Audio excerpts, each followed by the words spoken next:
listener production. Hi, Dan Mullins with you. I wanted to introduce you to one of our factual podcasts here at Listener, and the reason why is something we're totally excited about. Our true crime series, Killer Charm, just won the Kennedy Award for Most Outstanding Podcast. Host Tara Cassidy, producer Romy Schur, and Images Nat Marshall and Kyle Hopkins took home the gong this week. We thought it was a great opportunity to introduce the series to you, our valued listeners. Here's episode 1. For the remaining 5 eps, search for Killer Charm on the Listener app. A warning. This podcast contains descriptions of a violent crime. Listener discretion is advised.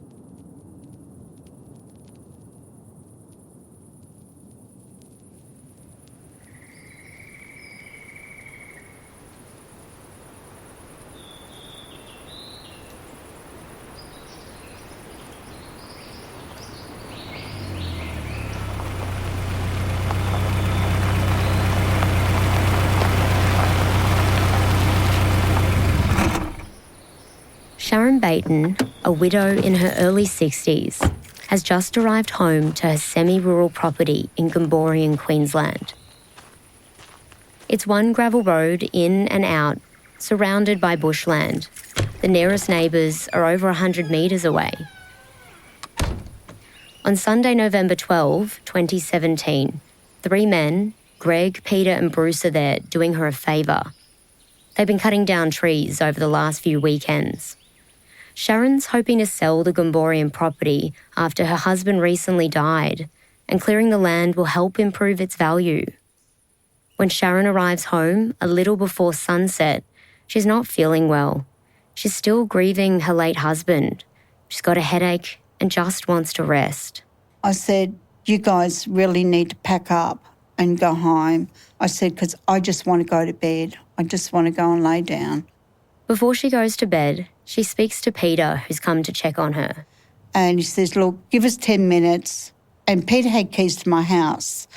I said, well, when you leave, can you just lock up the house? Because I'm going to just take my tablets and I'm going to go to bed. Sharon goes to sleep and a few hours pass before she's woken by her dog barking. And I'm thinking, oh, who's that? Because I'm thinking the boys are gone. It's pitch black out, and she assumes Peter, Greg and Bruce have finished work for the day and headed home. But she can see something outside. Peter was stumbling up to the veranda to where the outdoor setting was and nearly collapsed there. Greg was standing beside a pole. And I said, what are you still doing here? And Peter said, there's been an accident. And I said, what do you mean there's been an accident? And he said, there's been an accident down on the road. And I said, where on the road? He says, in your driveway.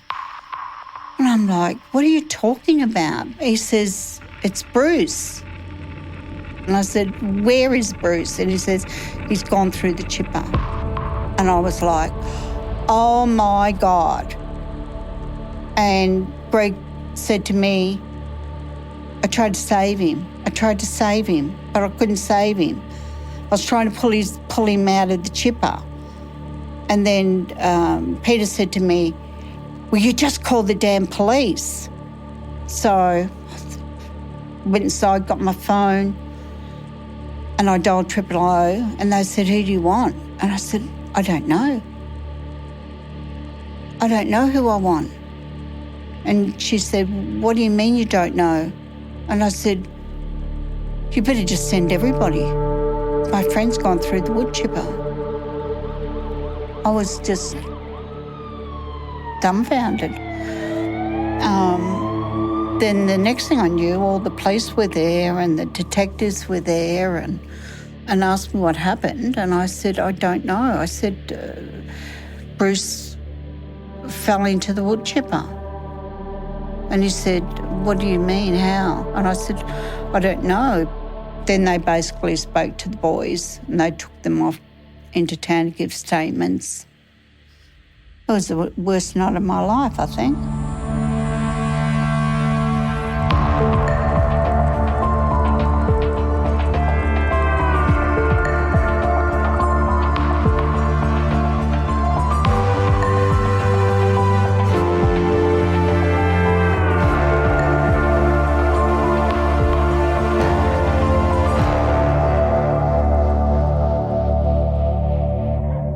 I'm Tara Cassidy, an investigative journalist from Brisbane. This is Crime in Focus, Killer Charm. I remember when the death was first reported by police. It appeared to be a tragic accident. At about 7:40 last night on the 12th of the 11th, three male persons had been cleaning up at a rural property there. They'd been spending the weekend putting trees into a tree shredder, helping out a lady that they knew that resided there. As a result of the male person's actions, he's become entangled. He has died as a result of his injuries. His friends discovered him as he became entangled and attempted to extract him from the shredder and were unable to do so. So they're obviously quite traumatised now. But months later, police were treating it as a murder. Now, since that night, information has come to hand to indicate that the reporting of the death, which was reported as accidental, may not be the case. Sorry, so does that mean it's a murder investigation? We're treating it as a homicide investigation, yes. I've been reporting on crime for 8 years now and covered some of the worst imaginable. The most gruesome, horrific, callous and harrowing. I know now it's naive to think that nothing could surprise me, but when I came across this case, I really thought I'd seen it all. I was wrong. This one was different. A man brutally murdered. His body fed through a wood chipper.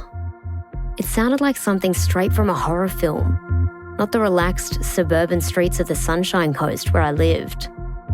Another reason this case stood out to me, among all the others I'd covered, was the alleged perpetrator was the type of person I'd never seen in court facing such a brutal crime. But before I get too far into the perpetrators, I think it's important you know more about the victim of this crime. An innocent man who lost his life, Bruce Saunders. By all accounts, Bruce was a wonderful man. 54 years old, a doting dad, a butcher and a widow. His friends and family describe him as an open book, a kind and thoughtful gentleman. Here's his brother Colin. My brother was loved by everyone. He was always a happy person. And the day I found out he was murdered, I couldn't believe it because he's such a nice person. And Bruce's son, Blake. Just a good man who tried to help as many people as he could. As a loving father. I can't even begin to imagine what it must be like for Bruce's family to go through this. To lose your loved one in such a sudden and horrific way. And then learn it was no accident.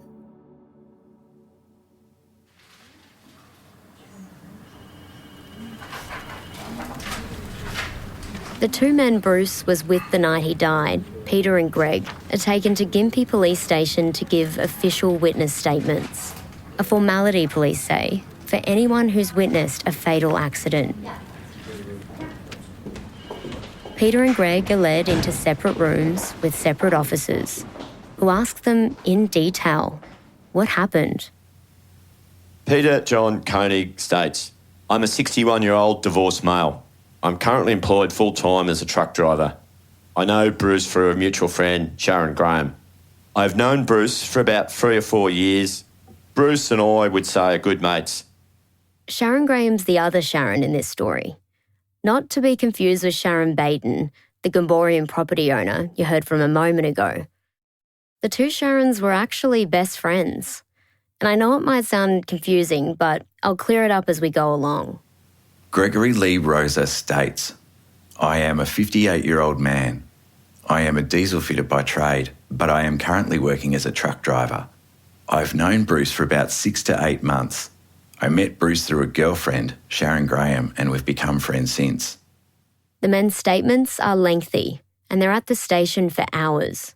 They tell police this was the third weekend they'd been clearing trees at Sharon Baden's. The men hired chainsaws and a wood chipper to get the job done. If you've never seen a wood chipper before, it's a big, heavy-duty machine used to break down trees and debris. Wood goes onto a tray at one end and's fed into a roller before being sprayed out a chute on the other side in small pieces. The same concept as a paper shredder, on a much larger and riskier scale. Peter and Greg tell the officers they worked into the night. It was their last weekend to finish the job. Here's some excerpts from what Peter told police. We weren't cutting any trees or anything after dark. We're all just trying to get everything cleaned up and chipped. The yellow chipper is quite a powerful machine. We had a lot to do. We wanted to get as much done as we could. Bruce seemed a bit overconfident with the big chipper. I mean, he was just chucking stuff into it. Things were getting stuck in it, and he was climbing up onto the deck where the trees feed in. I saw Bruce doing stupid things with the chipper at least 4 times. I spoke to him a couple of times about it. Bruce just doesn't listen and just gets cranky and does his own thing. I don't know what time the accident happened. I guess it would have been around 7 to 7:30 p.m. I just heard Greg screaming out. I mean, I could hear Greg over the top of the noise of the machine. The machine is very loud when it's running. I ran straight to the chipper. Greg was standing at the back of the chipper. He looked like he was frozen. I could not see Bruce, but I knew something was seriously wrong. So I hit the red emergency stop button on the chipper. I looked at Greg and saw he was freaking out. He was just panicking. He just kept yelling out something like, "It's Bruce, it's Bruce." He had his torch shining into the deck of the chipper. I walked around the chipper and turned to look at the chipper. I just saw blood and saw a pair of boots and legs. Could not believe it. I just could not believe it. I didn't know what to do. I remember smelling a funny smell. I feel sick. Greg straight away rang Sharon Graham. Greg just didn't know what to do. He was trying to get Sharon to ring Sharon Baton at the house. Greg and I did not hang around at the chipper. There was nothing we could do for Bruce. Greg also gives his version to police, telling them Bruce had been reckless around the woodchipper and wouldn't listen to their warnings. But he's able to fill in some gaps that Peter says he didn't see. I turned around towards the chipper and started walking towards it, dragging some branches. As I got to the machine, I could see a pair of legs sticking out of the feed rollers of the chipper. I could see blood, and then I ran up to the legs and climbed onto the tailgate and tried to pull the legs out, but they wouldn't come out. I realised that Bruce had been sucked into the chipper. I did not hear any yelling prior to finding Bruce in the chipper. All I could hear was the sound of the chipper motor running. I yelled out to Peter and he came up from the right-hand side of me from somewhere, and then the machine stopped. I went into shock straight away. I didn't know what to do. I couldn't think straight, and I was asking Peter what should we do, and he just didn't answer me. We then walked up to the house and couldn't find Shaz. Peter eventually found her and we told her what happened. I can't recall too much what she did then, as I was walking around in a daze. I think she may have called the police and ambulance. At first glance, what the officers came across that night did appear to fit that of a tragic industrial accident. Human remains still in the chipper. A traumatising scene. They cordoned, combed and documented the site before emergency crews were cleared to hose down the machine.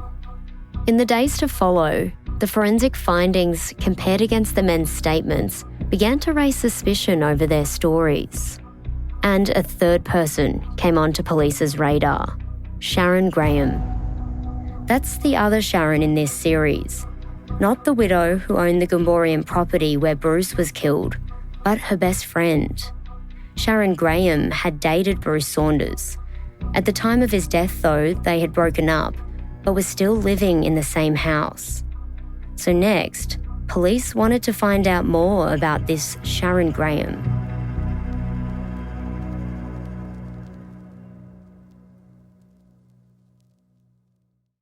Bruce and I knew each other over a couple of years, I guess, just working casually with the butchering. It's sort of a funny job. You can turn up in any butcher's anywhere and then you'll be just working together. You know, it was that sort of industry, but I was there in the end for 6 years in that butchery where I worked with Bruce. I'm speaking with Mark Bridger over video call. He's in a little town called Bowen in North Queensland. It's a 13-hour drive from me in Brisbane, so he's agreed to chat online. Just like everyone else who knew Bruce, Mark has nothing but kind words to say. Just lovely, lovely guy. He'd just do anything for you. He'd make sure you had a smile on your face all day. He was just a smile factory. Like he just wanted to be happy all the time, no matter what. He'd just come in as happy Bruce every day, except for his home life. In his home life, he wasn't happy whatsoever. Mark knew Bruce while he was dating Sharon Graham. The couple had met around 2016 and moved in together. Before long, they bought a house. In fact, Mark knew pretty much everything about their relationship. Bruce loved to chat. He didn't sit there and talk about dead cows and meat and that all day. We're all not interested in that sort of part of the job. We just spoke about things we do at home and got up to on the weekend. When did he first speak to you about his relationship? The first day we met. And that was just standard Bruce? That was standard Bruce, yep. Bruce worked at butcheries across the Sunshine Coast, up to 7 days a week, and rarely took a day off. Mark says Bruce took any shift he could get. Do you know why that was? He needed money. He was always in need of money, and that was because of his partner at the time. His partner being Sharon Graham. She needed money to go and do her hair and nails and get all this sort of stuff done. And Bruce was also forfeiting out his wage, always. It'd always be out of his pocket, never out of her pocket. It wasn't just the little things that Bruce was forking out for. The spending extended to house renovations, like for the kitchen and a new pergola. At one point, Bruce even went in halves to buy a caravan with Sharon. Mark says it was all Sharon's idea. She showed Bruce pictures of the caravan supposedly for sale, so Bruce gave Sharon his half, which was $25,000. Sharon then claimed she'd been scammed by the seller. Instead of giving Bruce any of his money back, she pockets his share. And you could see the worry in Bruce. You could just feel it. It just, reamed out of him that something was wrong there. There was always something that wasn't quite right. Even though he was working up to 7 days a week, Bruce just didn't have the means to keep up. He was just taking loans to accommodate all these things. He had his house mortgage absolutely maxed out. I'm sure he had overdrafts and underdrafts and you name it, because she was taking money left, right and centre from him. He listening to him on the phone, begging to his bank manager to get this loan approved, to get everything done and chasing it up and, in tears, basically getting into tears to try and, make sure everything was going to be 100% okay and go through, for her. Their problems weren't just financial. The relationship had other issues too. He'd come to work even some days and he'd bend over the butchery sink and just start crying, endlessly crying and tears coming out his eyes. And I'm like, mate, what's up? What's wrong? I thought something bad must have happened or something like that. But it was always over Sharon and it not working out. And he's trying so hard to get this relationship to work. And it was that way the entire time. He never slept in the same room as her. And I'm like, what's going on there? And he goes, some nights, every night, we seem to just struggle and I never make it to her bedroom. She's in another bedroom. I'm like, hey, what sort of relationship is that you're in? That was just the love of his life. That was just why he breathed and why he went to work 7 days a week was for her. He was living his life through her eyes. Mark describes the relationship as toxic.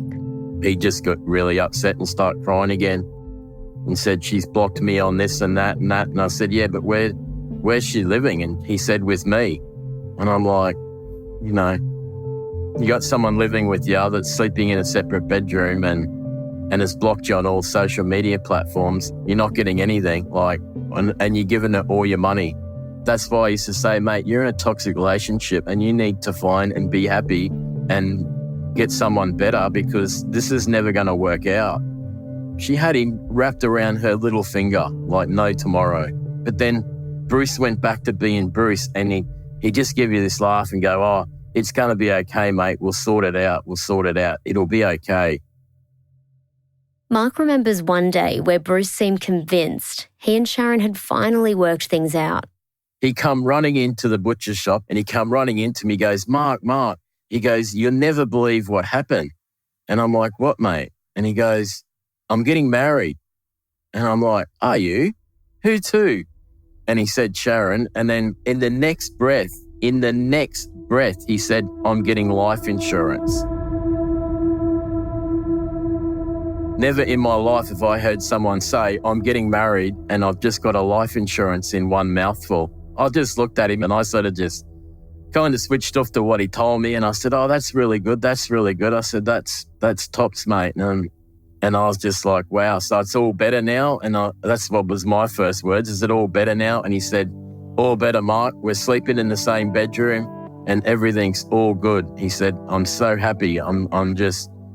Everything's all sorted out for the better. He was the happiest I'd ever seen him that day. And this is like 2 weeks prior to the accident. So 4 weeks before the accident, he's not even sleeping in the same bedroom, let alone getting married or getting a life insurance.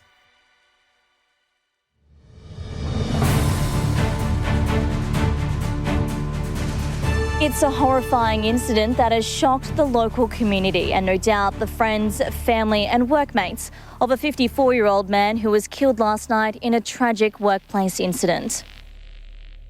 I saw on the TV, it was a Sunday night, that a local butcher from the Sunshine Coast had a terrible accident on a wood chopping machine.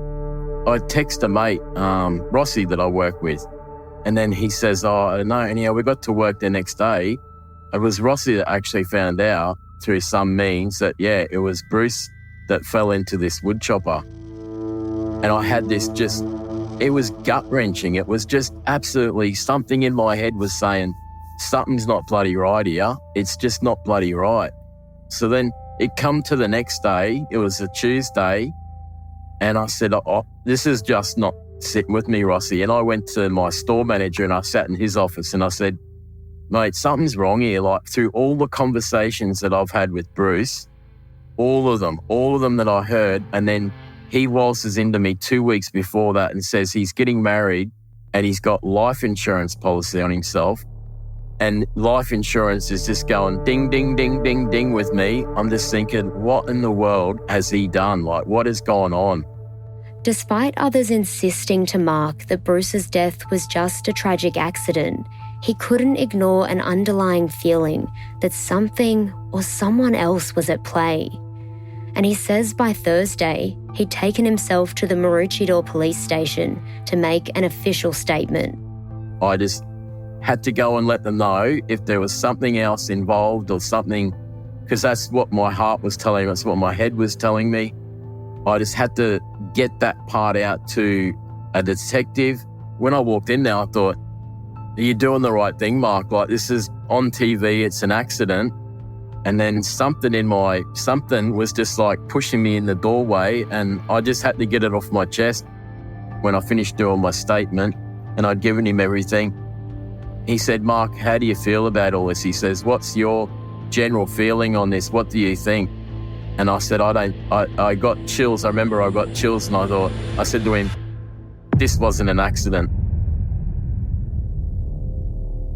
It turned out Mark wasn't alone. He was among more than a dozen people who'd also come forward to police within days, sensing Bruce's death wasn't just an accident. If their suspicions were correct, somehow Bruce's ex-girlfriend Sharon Graham had a part in all of this. In fact, I'd find out that police believe she masterminded the whole ordeal. They would eventually charge her with counselling and procuring a murder. What happened next was 6 years of court proceedings, multiple mistrials, and a plea deal. I was in and out of court reporting on it for years. So how did a then 57-year-old grandmother from Queensland's Sunshine Coast, with the nickname Muffin, orchestrate a murder, and why? I've got to know some of the people closest to this case, and in this series, some of them are speaking publicly for the very first time. She said, oh, I've had this premonition where I can see an accident happening and somebody's going to get hurt.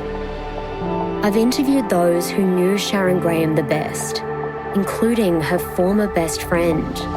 And I said to her, stop getting these men off the internet. It's not healthy, it's not good for you. But she had that need and she needed to have a man. What was it about this woman that made so many people suspect her, yet left so many of her closest companions totally blindsided by her deliberate and deadly ways? And I said, no one sees the real Sharon, but I can see you clearly, and you are not a nice person at all. I'll give you exclusive insight into the case against Sharon Graham and play you never-before-heard police interviews and covert recordings. The story that you are telling us is unbelievable.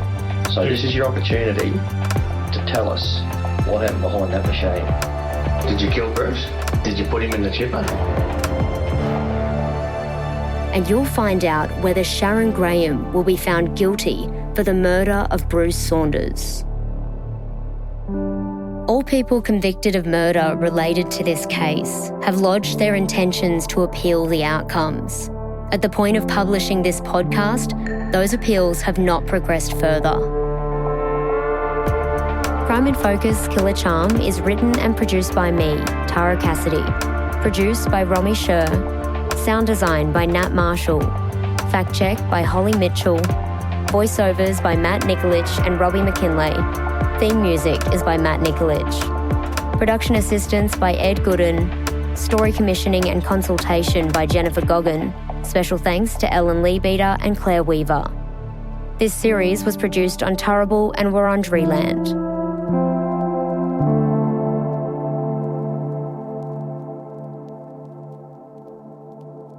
That was episode 1 of Killer Charm. Congratulations to host Tara Cassidy, producer Romy Sher, and Images Nat Marshall and Kyle Hopkins for taking home the Kennedy Award for Outstanding Podcast last week. For the remaining episodes, search for Killer Charm on the Listener app.